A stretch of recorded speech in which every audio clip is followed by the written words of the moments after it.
কবি শঙ্খ ঘোষের লেখা কবিতা মিথ্যে কথা।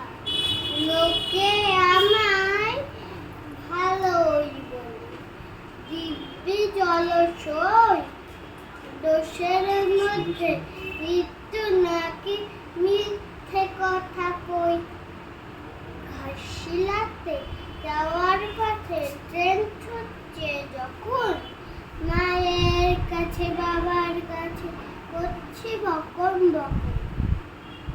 মাঠের মধ্যে যেই হঠাৎ দেখি মাঠের মধ্যে জ্বলন্ত সব গাছে এক এক রকম ভঙ্গি ফোটে, এক এক রকম নাচে। ওমা দেখো নৃত্যনাট্য, যেই বলেছি আমি মা বকে দেন বড্ড তোমার বেড়েছে ফাজলামি। চিড়িয়াখানার নাম যেন তো আমার সেজন্য আদর করে দেখিয়েছিলেন পশুরাজের কৃষক। কদিন পরে চুল খসানো পিয়ল জুড়ে একই ঠিক অবিকল সেই রকমই মূর্তি যেন রেখে। ক্লাসের মধ্যে যে বলেছে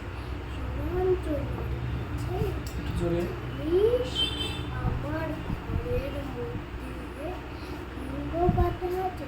শুনতে পেয়ে দিদিমণি অমনি বলেন, শোনো এইসব কথা আবার যেন না শুনে কখনো বলি না। তাই সেসব কথা সামলে রাখি খুব, কিন্তু সেদিন হয়েছে কি এমনি ব্যাপক আকাশ পানে আবারও চোখ গিয়েছে আজকে।